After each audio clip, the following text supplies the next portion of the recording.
চলো আবার কমপ্লেন চলে কাস্টমারের রাউটার চেঞ্জ কর।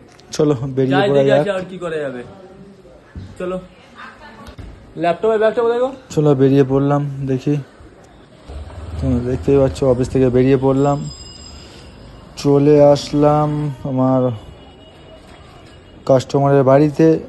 এন্ট্রি করতে হবে, তো এন্ট্রি করে দিতেই হবে, আর কি করা যাবে। এন্ট্রি করে দিলাম, এন্ট্রি করে সাইন আর নাম্বারটাই খালি জাস্ট দিতে হবে, দিয়ে দিলাম।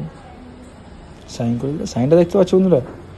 যাক সাইন করা হয় না বলে এরকমই। চলো সাইন হয়ে গেল, লিফটটা ডাকি, লিফট চলে আসলো।